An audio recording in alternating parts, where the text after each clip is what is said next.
7 सितंबर 2020 को रात के 8:30 बजे काशीपुर शहर में सड़क पर सन्नाटा छाया हुआ था और उस समय नाजिया अपने पति राशिद के साथ दवाई लाने के लिए डॉक्टर के पास गई हुई थी। तभी नाजिया के मोबाइल पर उसके पिता मुजम्मिल ने फोन किया। नाजिया ने अपने पिता की कॉल को देखा तो उसके दिल की धड़कनें बढ़ने लगी, क्योंकि उसके पिता ने बहुत समय बाद उसे फोन किया था। लेकिन उसकी समझ में ये नहीं आ रहा था कि उसके पिता ने उसे किस लिए फोन किया था। ये जानने की उत्सुकता के साथ साथ उसकी चिंता भी बढ़ने लगी थी। और जब नाजिया अपनी दवाई ले चुकी तो उसके पति राशिद ने अपनी बाइक स्टार्ट की और घर की ओर निकल पड़ा, क्योंकि नाजिया को वहां से घर पहुंचने में केवल 3-4 मिनट ही लगते थे। इसलिए उसने अपने पिता से कहा कि मैं घर पहुंचकर आपसे आराम से बात करूंगी। लेकिन जैसे ही राशिद की बाइक उसके घर के पास वाले मोड़ पर पहुंची तो सामने से आ रहे कुछ लोगों ने उन पर ताबड़तोड़ फायरिंग शुरू कर दी। इससे पहले कि राशिद और नाजिया कुछ समझ पाते, वो दोनों ही बाइक से नीचे सड़क पर गिरे और तड़पने लगे। उनको कई गोलियां लगी थीं और देखते ही देखते सड़क उनके खून से लाल हो गई। अधिक खून बहने के कारण उन दोनों की मौके पर ही मौत हो गई। इस दुर्घटना के कारण नाजिया के हाथ से मोबाइल छूटकर वहीं सड़क पर गिर गया था और अचानक इस मोहल्ले में गोलियां चलने की आवाज ने लोगों के अंदर दहशत पैदा कर दी थी। और जब घटना स्थल के आसपास के घरों की खिड़कियां खुली और लोगों ने जब सड़क पर वो दृश्य देखा तो देखते ही रह गए, क्योंकि सड़क पर 2 लाशें पड़ी थीं, जिनमें एक युवक और दूसरी युवती की लाश थी। उनके पास में ही एक बाइक भी पड़ी थी और इसका मतलब यह था कि कोई उन दोनों युवक और युवती की हत्या करके फरार हो गया है। उन दोनों लाशों की स्थिति को देखते हुए आस पड़ोस के कुछ लोगों ने थोड़ी हिम्मत जुटाई और बाहर सड़क पर निकल आए और फिर देखते ही देखते घटना स्थल पर लोगों का हुजूम उमड़ पड़ा, क्योंकि वो दोनों मृतक उसी मोहल्ले के रहने वाले थे। इसी कारण दोनों की पहचान होने में कोई परेशानी नहीं हुई। इसके बाद वहां मौजूद लोगों में से किसी ने मृतक राशिद के भाई के मोबाइल पर फोन करके इस घटना की जानकारी दी। इस घटना की जानकारी मिलते ही राशिद के घर वालों के साथ उसके पड़ोसी भी तुरंत घटना स्थल पर पहुंच गए। घटना स्थल पर पहुंचते ही राशिद के परिवार वालों ने उसकी नब्ज को चेक किया, लेकिन राशिद का शरीर पूरी तरह से ठंडा पड़ चुका था, यानी उसकी मौत हो चुकी थी और उसके पास पड़ी नाजिया की भी मौत हो चुकी थी। घटना स्थल पर मौजूद सभी लोगों का मानना था कि उन्हें डॉक्टर के पास ले जाने से कोई फायदा नहीं है। और फिर इस सनसनीखेज हत्याकांड की सूचना किसी व्यक्ति ने पुलिस कंट्रोल रूम को दे दी, क्योंकि यह मोहल्ला काशीपुर कोतवाली के अंतर्गत आता था।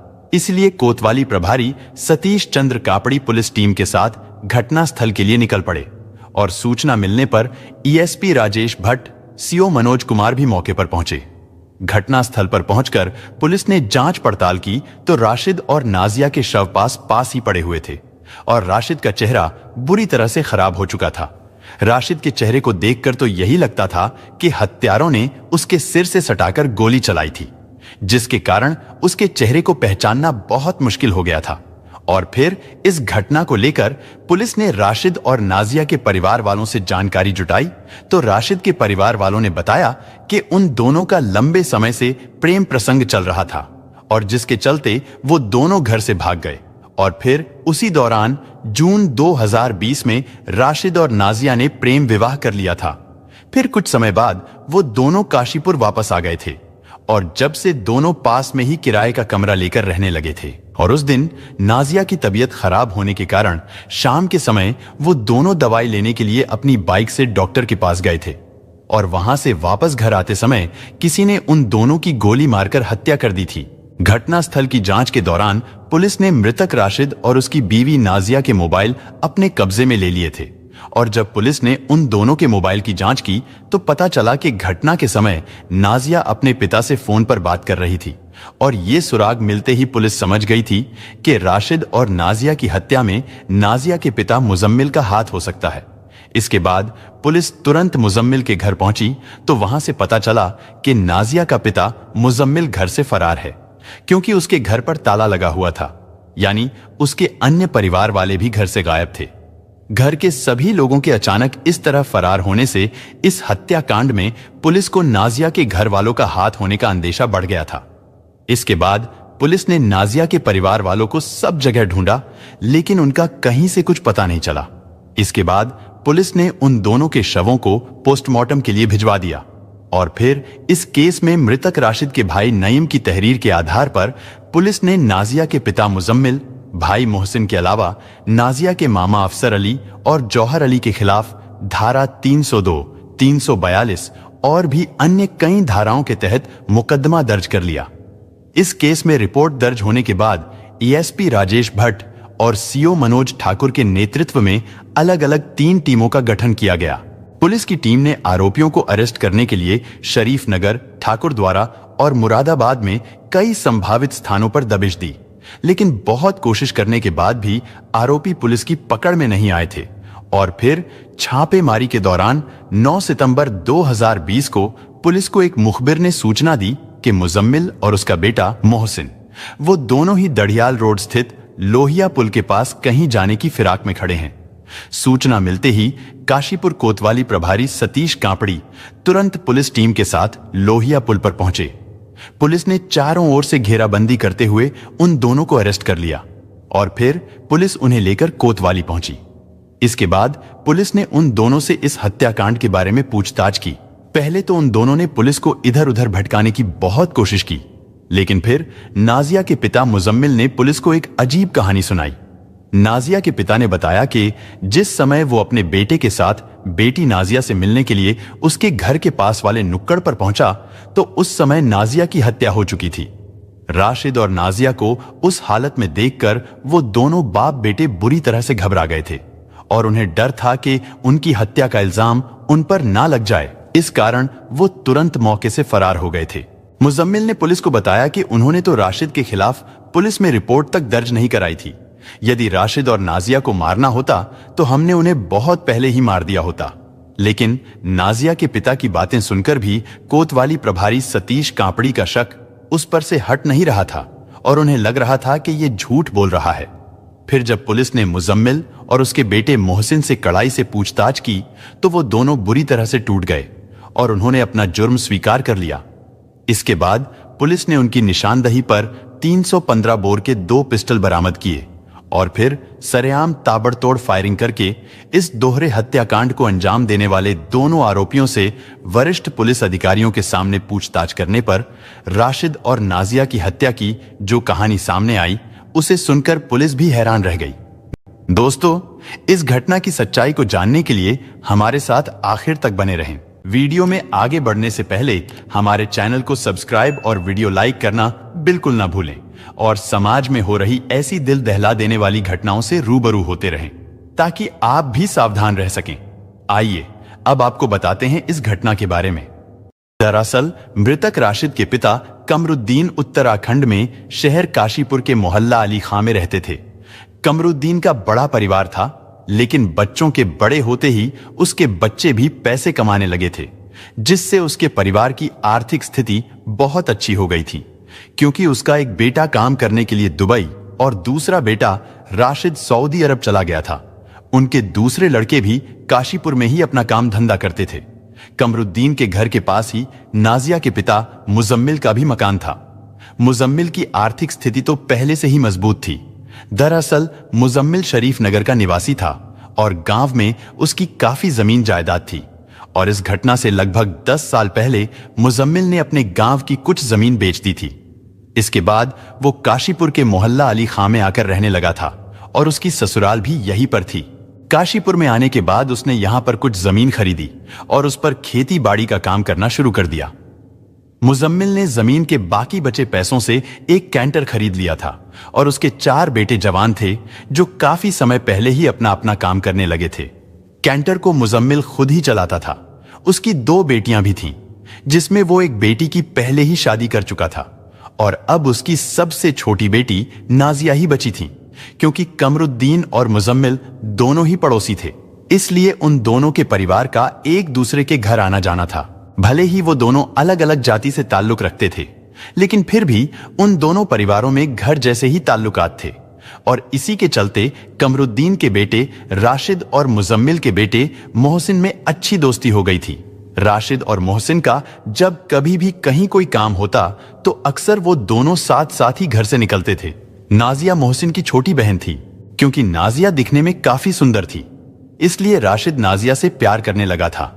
राशिद पर नाजिया के घर आने जाने की भी कोई पाबंदी नहीं थी और इसी आने जाने के दौरान नाजिया ने अपने लिए राशिद की आंखों में प्यार देखा तो वो भी उससे प्यार करने लगी और फिर धीरे धीरे उनका प्यार बढ़ने लगा। लेकिन देखते ही देखते उनके प्यार के चर्चे घर की दीवारों को लांघकर मोहल्ले में होने लगे और जब ये बात नाजिया के घर वालों को पता चली तो नाजिया के घर वाले बहुत परेशान हो गए। मुजम्मिल ने अपनी बेटी नाजिया को समझाने की बहुत कोशिश की लेकिन वो राशिद को छोड़ने को तैयार नहीं थी। इसके बाद मुजम्मिल ने राशिद के परिवार वालों को भी उनके बेटे की काली करतूतों के बारे में बताते हुए उसे समझाने को कहा। लेकिन इधर राशिद भी पीछे हटने को तैयार नहीं था और एक पड़ोसी होने के नाते इन दोनों परिवारों के बीच में जो प्यार था देखते ही देखते वो नफरत में बदल गया। हालांकि दोनों ही परिवार वालों ने अपने अपने बच्चों को समझाने का बहुत प्रयास किया लेकिन वो दोनों ही अपनी जिद पर अड़े रहे और जब इस मामले को लेकर दोनों परिवारों के बीच झगड़ा बढ़ने लगा तो ये मामला पंचायत तक पहुंच गया और पंचायत में फैसला लिया गया कि राशिद काशीपुर छोड़कर कहीं बाहर काम करने चला जाए और फिर अपने परिवार वालों के कहने पर राशिद सऊदी अरब चला गया। लेकिन राशिद के काशीपुर छोड़कर चले जाने के बाद इधर नाजिया उसकी याद में तड़पने लगी थी और फिर कुछ दिनों बाद उसने राशिद से सऊदी में भी फोन पर बात करना शुरू कर दिया और वो दोनों फोन पर प्यार भरी बातें करने लगे थे।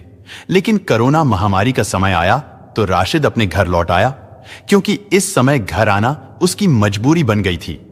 उसने काशीपुर में अपने घर आते ही इसी शहर में एक टायर शोरूम में नौकरी करनी शुरू कर दी। उसी दौरान राशिद का पुराना दोस्त और नाजिया का भाई मोहसिन भी अपनी पुरानी रंजिश को भुलाकर राशिद से मिला क्योंकि मोहसिन सऊदी अरब जाना चाहता था और वो जानता था कि लॉकडाउन खुलते ही राशिद फिर से सऊदी चला जाएगा।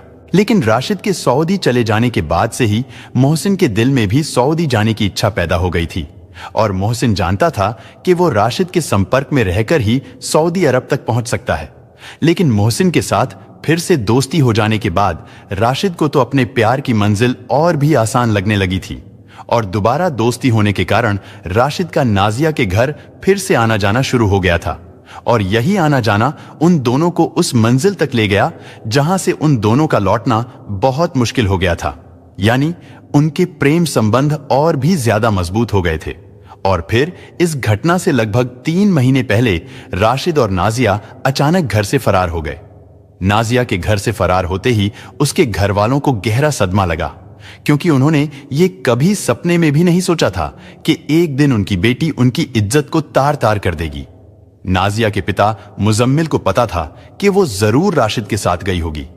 राशिद के बारे में जानकारी जुटाने पर पता चला कि वो भी घर से गायब है। लेकिन मुजम्मिल को सबसे बड़ा दुख इस बात का था कि उसकी बेटी ने एक गैर बिरादरी के लड़के के साथ भागकर समाज में उसकी इज्जत मिट्टी में मिला दी थी। मुजम्मिल के मान सम्मान को ठेस पहुंची तो उसने राशिद को फोन करके उन दोनों को जान से मारने की धमकी दी। लेकिन फिर भी नाजिया और राशिद ने फरार रहते हुए ही एक मौलवी के पास जाकर निकाह कर लिया। और जब ये बात नाजिया के घर वालों को पता चली तो उनके घर में मातम सा छा गया। समाज में अपनी इज्जत पर लगे दाग को देखते हुए नाजिया के पिता मुजम्मिल ने इस राज को राज ही रहने दिया। यानी मुजम्मिल ने इस मामले में पूरी तरह से चुप्पी साध ली। फिर वो नाजिया और राशिद के वापस लौटने का इंतजार करने लगा। राशिद ने नाजिया के साथ निकाह करते ही अपना मोबाइल नंबर भी बदल लिया था, जिसके बाद मुजम्मिल की उनसे बात नहीं हो पाई थी क्योंकि मुजम्मिल पेशे से एक ड्राइवर था, इसलिए वो काफी तेज तर्रार भी था। वो किसी तरह से राशिद का नया मोबाइल नंबर हासिल करना चाहता था और वो जानता था कि राशिद के घर वालों से ही उसका फोन नंबर मिल सकता है। फिर उसने किसी तरह राशिद की मां को विश्वास में लेकर उसका मोबाइल नंबर हासिल कर लिया। लेकिन जब नाजिया के पिता मुजम्मिल के सब्र का बांध टूटा तो उसने दूसरी चाल चली। मुजम्मिल ने एक दिन अपनी बेटी को फोन करके कहा कि बेटी नाजिया, तुमने जो किया सो किया। बेटी, तुम्हें देखे हुए बहुत दिन हो गए। अब तुम्हारे बिना हमसे रहा नहीं जाता। हमें अब तुमसे कोई गिला शिकवा नहीं है। तुम दोनों घर वापस लौट आओ। हम चाहते हैं कि तुम दोनों की धूमधाम से शादी करा दें। मुजम्मिल की यह बात सुनकर नाजिया को विश्वास नहीं हुआ, लेकिन फिर भी उसने ये बात अपने पति राशिद को बताई और साथ ही ये भी कहा कि आप उनकी बातों में मत आना। नाजिया ने राशिद से कहा कि मैं उनकी रग रग से वाकिफ हूं। वो झूठा प्यार दिखाकर हमें काशीपुर बुलाना चाहते हैं, और उसके बाद वे हमारे साथ पता नहीं क्या कुछ कर डाले। लेकिन नाजिया के समझाने के बावजूद भी राशिद मुजम्मिल की बातों में आ गया और वो नाजिया को अपने साथ लेकर वापस काशीपुर चला आया।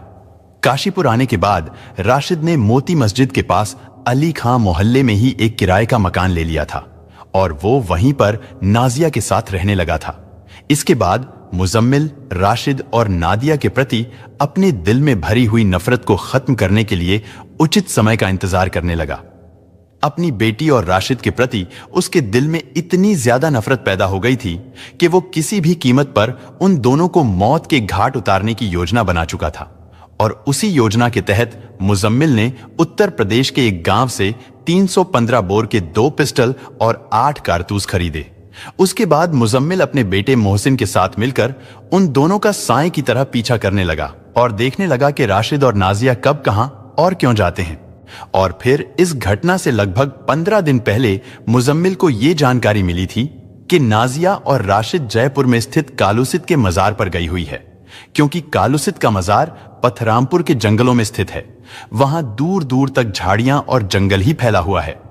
ये जानकारी मिलते ही मुजम्मिल अपने बेटे मोहसिन को साथ लेकर मजार के रास्ते में घात लगाकर बैठ गया। लेकिन उस दिन उन्हें नाजिया के साथ राशिद दिखाई नहीं दिया, क्योंकि वे नाजिया के साथ राशिद को भी मारना चाहते थे। लेकिन उस दिन नाजिया के साथ राशिद के ना होने के कारण वो दोनों बाप बेटे अपने घर वापस आ गए। फिर वो उन दोनों के एक साथ मिलने की खोज में रहने लगे। और फिर 7 सितंबर 2020 की शाम को मुजम्मिल को पता चला कि राशिद नाजिया को अपने साथ लेकर कहीं गया हुआ है। ये जानकारी मिलते ही नाजिया के पिता ने इस हत्याकांड को अंजाम देने की पूरी प्लानिंग कर ली। लेकिन उस समय उसे यह जानना भी जरूरी था कि वो दोनों शहर में ही गए हैं या फिर कहीं बाहर गए हुए हैं। ये पता लगाने के लिए वो अपने घर के मोड़ पर बने एक चबूतरे पर जाकर बैठ गया, लेकिन वहां पर पहले से ही कई लोग बैठे हुए थे। इस कारण मुजम्मिल वहां से उठकर वापस अपने घर चला आया, क्योंकि उसके दिमाग में राशिद और नाजिया की हत्या को लेकर जो प्लानिंग चल रही थी वो उसकी वजह से बहुत परेशान था। लेकिन जब राशिद और नाजिया को गए हुए काफी समय बीत गया तो उसके सब्र का बांध टूट गया।